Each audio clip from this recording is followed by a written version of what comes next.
sholat lagi di tempat di Masjid Nabawi juga, cuma tempatnya berbeda gitu. Dilalahnya itu ketemu lagi orang yang sama gitu kan. Subhanallah, dia mulai nyadar, ini ada apa? Akhirnya dia udah istighfar berapa kali, ada petunjuk seperti itu dan pikirannya langsung dia kerjain, langsung cium tangan. Maafin saya. Dan hari berikutnya, jadi selama tiga hari atau 3 kali berturut-turut itu ketemu orang yang sama. Assalamualaikum warahmatullahi wabarakatuh. Jumpa lagi dengan Sultan Misteri. Oke, di sini saya akan bercerita mengenai seputaran kejadian yang terjadi di Tanah Suci. Dan ini real terjadi ya. Ini kisah nyata benar dan ini ceritanya saya dapat dari paman saya sendiri. Jadi ini berarti memang real dari orangnya, dari sumber yang bisa terpercaya. Oke, gimana ceritanya? Kita dengar kronologinya. Alhamdulillah paman saya bisa berangkat haji waktu itu sekitar tahun 2010 bersama bibi saya atau istrinya langsung. Nah, kejadiannya ini waktu pas selepas dari ibadah haji. Jadi waktu itu paman saya melaksanakan sholat 40 waktu di Masjid Nabawi ya, atau di Madinah kondisinya ya. Itu setelah melaksanakan ibadah haji. Waktu pelaksanaan sholat itu, jadi dia itu siap 40 waktu itu kan bagaimana caranya kita bisa sholat 40 waktu itu di Masjid Nabawi secara berjamaah ya. Nah, di saat sela-sela itu, jadi paman saya itu bertemu seseorang yang dikira menurut dia tuh kurang nyaman lah, ya kurang nyaman. Karena apa? Penampilannya kotor, lah, bajunya cumbang-camping, langsung kulitnya hitam, langsung bau lagi. Dan itu ada di Masjid Nabawi. Ini terjadinya ketika paman saya melaksanakan sholat berjamaah di Masjid Nabawi.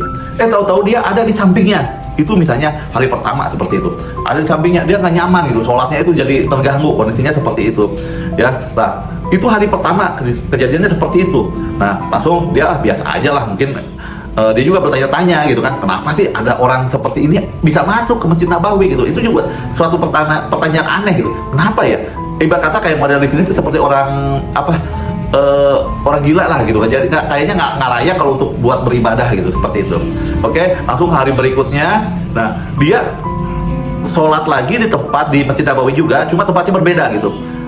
Dilalahnya itu ketemu lagi orang yang sama gitu kan, orang yang membuat dia nggak nyaman. Pokoknya wah gimana? Ini juga aneh. Kok ada dia lagi? Gitu. Dia kaget. Kenapa bisa seperti itu? Mungkin dia baru 2 kali, mungkin biasa aja cuma dia mah biasa aja wirid bacaan gitu, sholat aja gitu kan, nggak diambil pusing yang kedua kali. Nah, di hari-hari berikutnya lagi ketemu lagi orang yang sama gitu, seperti itu.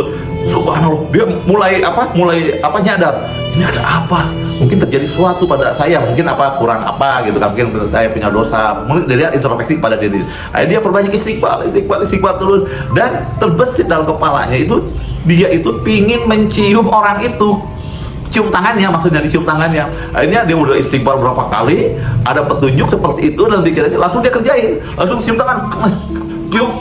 Dia juga ngeliatin dia, cium berapa kali, maaf, dia ngomongnya pakai bahasa Indonesia, maafin saya, gitu aja, bilang maafin saya. Nah, dia aja cuma gitu ya, mungkin karena orang mana lah nggak tahu, mungkin cuma dia istighfar terus, lalu akhirnya ada petunjuk suruh cium tangan, petunjuknya itu kan dalam hatinya, langsung dia ciumin tangannya dia sambil ucapin maafin saya. Nah, seperti itu kejadiannya. Dan setelah itu akhirnya dia pergi ya masing-masing. Dan hari berikutnya, subhanallah, nggak ada lagi, nggak ketemu orang itu lagi gitu tuh. Jadi selama 3 hari atau 3 kali berturut-turut itu ketemu orang yang sama itu. Orangnya jelek, bau, hitam gitu kan, baju cumbang-camping. Pokoknya kalau di sinilah termasuk orang kurang waras lah gitu. Jadi juga anehnya kok bisa masuk Masjidil Haram, Masjid Nabawi gitu kan, kondisinya seperti itu. Dia juga akhirnya istighfar, introspeksi pada diri sendiri. Dia akhirnya alhamdulillah nggak diikutin lagi sama orang tersebut, nggak ketemu lagi. Itu ceritanya ya. Mungkin ya yang saya tahu ya, paman saya itu emang orangnya itu agak temperamen ya, walau alam. Cuma yang saya perhatiin memang paman saya itu memang agak galak lah hitungannya gitu.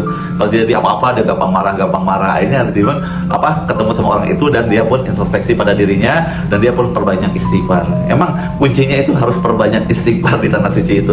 Karena kalau kita nggak perbanyak istighfar, apa yang terbesit dalam pikiran kita itu jadi kenyataan di sana ya. Apalagi yang kelakuan di Indonesia itu kurang baik lah.